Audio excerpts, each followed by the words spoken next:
Hi friends, welcome to Beautifully Bookish Bethany. Today is the start of a new reading vlog where I'm going to be reading The Great Gatsby and a retelling of The Great Gatsby.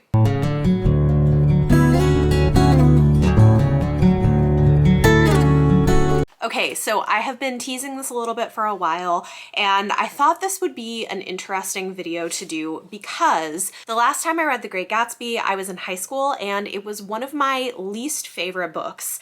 I remember feeling really annoyed. I didn't like any of the characters. I was bored and irritated, and I just disliked it. Like, this was one of my least favorite books that I remember reading.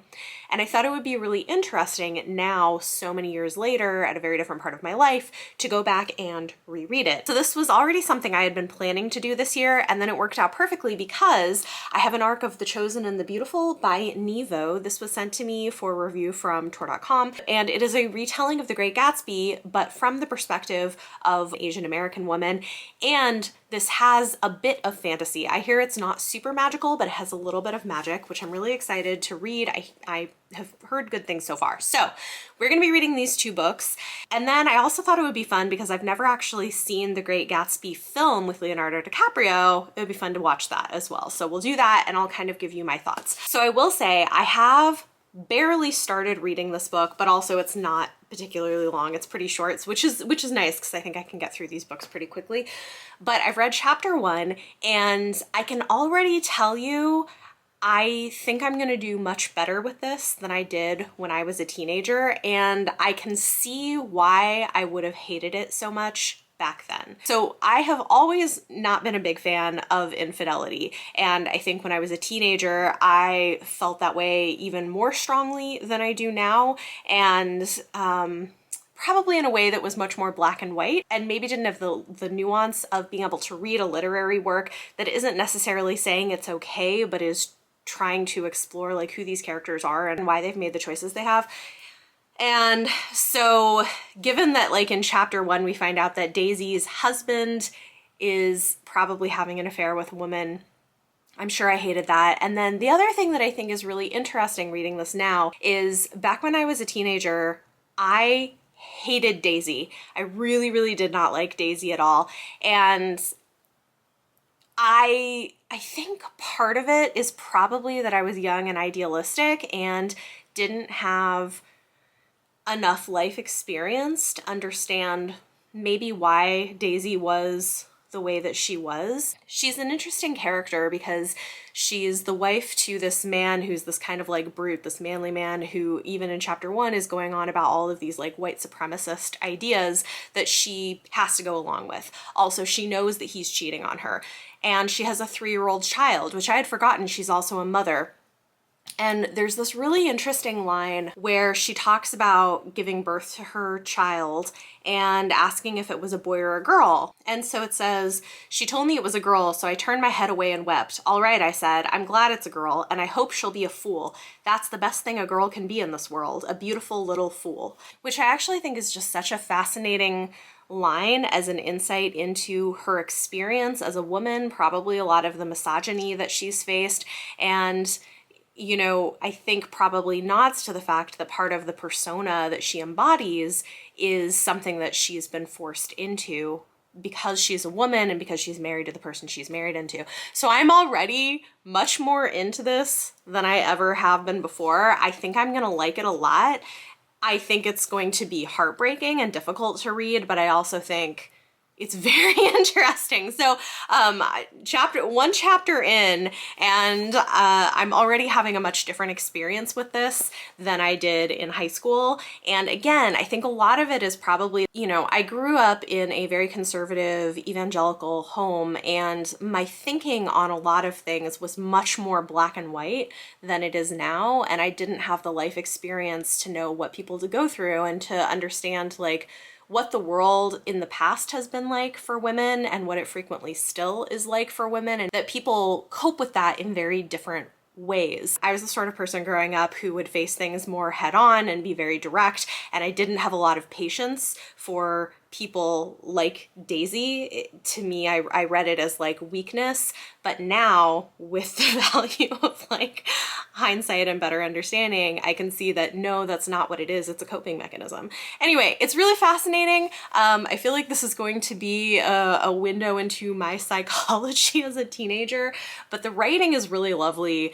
It's really nuanced, and the amount of character development that is being done here in a single chapter is actually pretty incredible. Just in terms of writing ability, it's really impressive. So, yeah, I talked for a lot longer than I expected about that, but I will check back in once I've made a little more progress. Again, it's not a very long book, so it shouldn't take long. Hey everybody, so I did finish reading The Great Gatsby, and I definitely liked it a lot better than I did the first time around. I have thoughts on it, but I'm gonna wait and talk about my thoughts in more detail probably sometime tomorrow because, you know, got my second dose. I'm feeling okay. My arm is sore, I'm more tired than usual, and I just kind of want to chill for the rest of the night. So I will check in tomorrow, let you guys know my thoughts. Good morning. Excuse me. Excuse, like, I don't know how I look today, but if you're wondering how I'm feeling, this is my second dose of the Moderna vaccine, and I don't feel terrible. Like, my arm is sore, and I basically feel like, you know how when you've been like really sick and the first day that you start to feel better, but you're still not really better? That's kind of how I feel. Like, I don't feel bad exactly, just like foggy and lethargic and like not doing anything. That's pretty much how I feel, which is, you know, like, it's fine. So I just want to like nap and read all day. I don't know if I can do that. We'll see. I have so many things I need to, like, I should be doing, but it just may have to wait till I have a little more energy. That said, let's talk a little bit about The Great Gatsby, because I did finish reading it yesterday, and I'm gonna put it here so I don't have to hold it up. Can we do that? So I thought it was really interesting, and yeah, how do I talk about it? I can, again, like, I can see why I hated it so much when I was younger. It's definitely not about nice people who make good choices, right? And I think I probably was much more bothered by a lot of that as a teenager. I mean, it's still not great, but I guess it feels more tragic now than something I just sort of despise. I don't know if that makes any sense, but my feelings are different. I didn't love it. It's not like a new favorite for me or anything, but I think I was able to better appreciate what Fitzgerald was doing with it. One thing I will say is there are definitely things in this book that are very of their time, shall we say. There's a few instances of anti-Semitic things. There's a couple instances of racist things. And it's interesting because in some cases it seems like Fitzgerald maybe disagrees with some of the perspectives. Like, you have this white supremacist character who's talking about being part of the Nordic race and having babies and blah, blah, blah, early on, which seems to be played as like not great. And then there's a moment later on where he goes off on this sort of mini tirade about how, you know, what's going to happen next? They're going to start thinking it's okay for Black and white people to marry. And Jordan, which this we're going to get into because I did also start The Chosen and the Beautiful, so it's really interesting as a comparison piece. But Jordan Baker, who's one of the other characters, is like, well, we're all white here. And like, it's interesting. So it's one of those things where like, I can't tell how Fitzgerald felt about some things. There's also this line that's like got some racist undertones, but I don't know, about like seeing a group of Black people in a fancy car heading into New York City, and how in New York it's like magical because anything can happen here kind of thing, which like the subtext is clearly like even Black people can live it up in this wealthy limousine. I don't know, like it's yeah, it's so like that piece of it, I feel like it's unclear what his actual perspective was. The anti-Semitic stuff, There are like some character descriptions that are very anti-Semitic in a negative way that make me think that he probably bought into some of them, but I can't really tell. But I would just say, like, going in, be aware, obviously this was written many decades ago, and some of it shows. So what I will say about it is, like, it makes for such an interesting book to retell from the perspective of a person of color, because it does have these sort of racial and gender and class things built into the premise, and that's what The Chosen and the Beautiful is doing.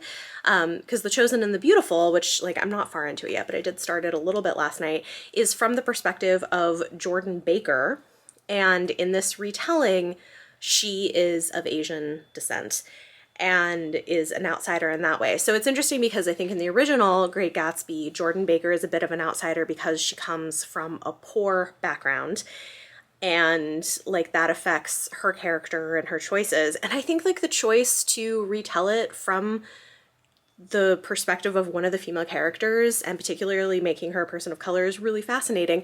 And so there are lines directly from Great Gatsby that are reproduced here. For instance, that whole conversation about like the supremacy of the Nordic race and whatever is all reproduced here. And it's really interesting. And I think it's going to be a really interesting commentary on what The Great Gatsby was doing at that time, but hopefully bringing it to something a little more modern. So I'm very excited to continue with The Chosen and the Beautiful. And I think having read The Great Gatsby right before was a very good choice. As a whole, it's interesting because in a lot of ways, this is a tragedy, right? And you know, this is old enough, I think I can be spoilery, but it's interesting because in a lot of ways, this is a tragedy. It's about this man who worked so hard to get enough money and social status to be able to achieve his dream of this woman who, like, you know, by the time they finally reconnect, like, I think she's more of a dream than a person in a lot of ways.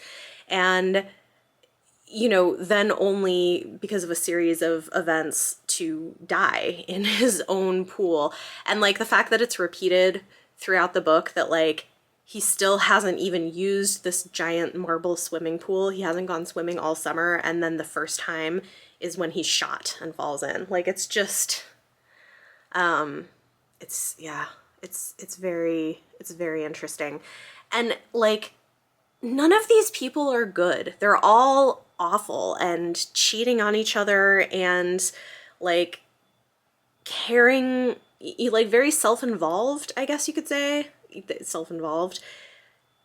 Yeah, but I just found it to be a really fascinating book, and I think I was better able to appreciate also just like the quality of the writing and what he was doing and what it is as like a character study and a commentary on like class structure. It's really interesting.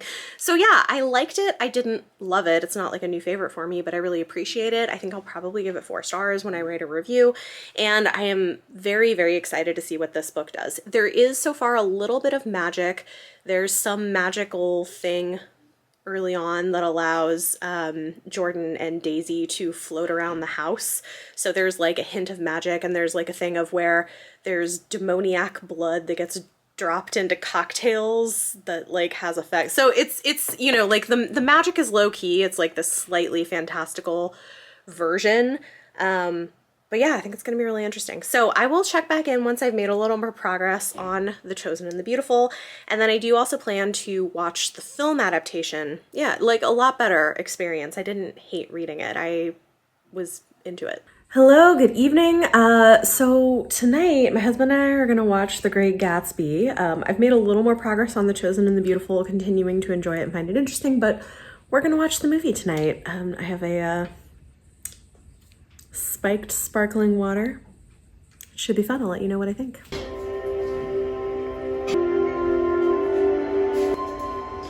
Hey guys, I'm here for another quick update. I have not yet finished this. I was hoping to already be done with it, but this is where I'm at.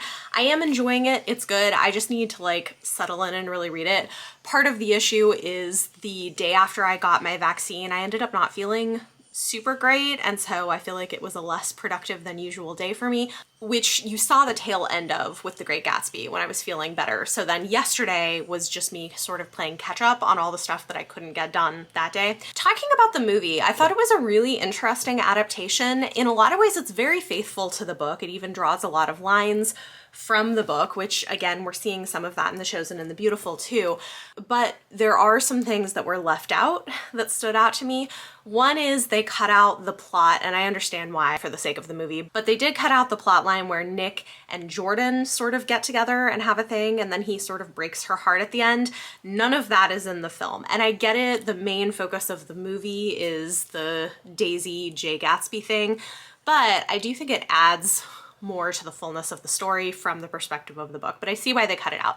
The one thing that and again, like, I guess I kind of get why they made this choice, but in some ways I think it would have been interesting if they hadn't cut it out, is they pretty much took out most of the things referring to Daisy's daughter in the movie, because there's a moment before things sort of blow up where Jay sort of sees the daughter for the first time, where she comes to say hello to her mother. And I feel like that's like a pretty intense, poignant moment of maybe him having the opportunity to see, okay, look, this is not going to be as simple as you think it's going to be. She has a daughter, she has a family, like the choices that she's making are not just for herself alone. And again, none of that was really in the movie. We get a mention at the beginning that she has a daughter. She's not mentioned through almost the entire movie until the very, very end, where we see her with her mom and dad after Gatsby's already dead. So I thought that was an interesting choice. And I'm guessing it was because they wanted to keep higher tension of wondering, like, will she leave her husband or won't she? But I personally think it's an important factor that the movie didn't really address. So it was overall, like, it was a pretty good adaptation, I think. I enjoyed it. I would be curious to hear what any of you guys think down below. So I will check back in probably once I've been able to either make a lot of progress on The Chosen and the Beautiful or finish it. One thing that is interesting and worth noting, based on the first few chapters I've read of this, I think they're going to play up like sexual tension between— Mommy, look! Nice, Joe. That looks great. So I think in this book, what they're sort of playing at is there being more sort of romantic or sexual tension between Jay and Nick, which is interesting because I can see why they would do that in a retelling. What didn't occur to me when I was reading Great Gatsby, but looking back at it, I can see why that would be an interesting reading of it. Because in some ways, Nick is more into and obsessed with Gatsby than he is with, like, Jordan, for instance, who ends up leaving at the end, and he's so heartbroken when Gatsby dies. It's interesting because in some ways, like, he's the only person who cared enough and who really loved him. So in this book, I'm getting the feeling that we're gonna get that more overtly explored. So I'm curious to see what she does. I will check back in with you guys later. Hello, I finally finished reading The Chosen and the Beautiful last night, and I am here to talk about it. I feel like this vlog has taken so much longer than I intended it to because we had family visiting in town and stuff going on with the kids' school, so like everything just kind of took longer. But I did finally finish this and I want to talk about it. I think this is a very interesting take on The Great Gatsby. So I probably have mentioned previously that the perspective we're getting here is Jordan Baker, and she is a young Vietnamese woman who had been adopted sort of by a missionary and adopted into this wealthy white family. And so she's in this weird nebulous in-between space where she doesn't quite feel like she fits anywhere. And we even have some scenes where she interacts with other Vietnamese people. So the way that this explores issues of race and gender and sexuality are really interesting. It is also very queer. I would say basically most, if not all, of the main characters in this book are queer in some way. It's not defined with specific words, but Jordan, Nick, and Gatsby all have sexual relationships with both men and women. And I was right in guessing that part of the way that this is framed is that Nick is kind of in love with Jordan, but also half in love with Gatsby, and like things are complicated. This is a much more sexy take on The Great Gatsby, at least more overtly sexy, I guess you could say. There's a lot of like references to affairs and a lot of like sensuality in the original, but this book gets a little bit more explicit with some of it. And it's interesting. Sometimes it's dark and violent and obsessive. And in this version, Gatsby, because he's not being seen from Nick's perspective, but from Jordan's, is not really this tragic hero, but is something a little bit more sinister and obsessive. There's also demons in this world that play an interesting role. There are magical things, but I would call this more of a literary fantasy. The magic doesn't kind of dominate the plot at all. It's woven into the world, but it's not the main point of it. The main point of it is the Great Gatsby retelling. And the writing has this kind of dreamlike quality to it some of the time, which I'll be honest is not always my favorite type of writing to read. This was a book where I thought it was an interesting book and I really appreciate what she's doing with it, but my reading experience was a little bit of a mixed bag. I was really into certain parts of the book, but it took me a very long time to get through, more than it normally would, and I think the pacing slowed me down, the dreamlike quality slowed me down, and then the ending, I'm not gonna spoil it, but the ending is weird. It's weird, and I don't know how I feel about the ending. I feel like people are gonna have mixed feelings. That said, I think this is definitely an accomplishment. I think she very successfully takes this American classic and retells it in a way that is thoughtful and interesting and pushing into some of the themes that existed in the original in terms of issues of like class and race and the American dream, but like pulls those threads out in a more nuanced way and sometimes in a darker way. This was very interesting, and I'm glad that I read it back to back with The Great Gatsby.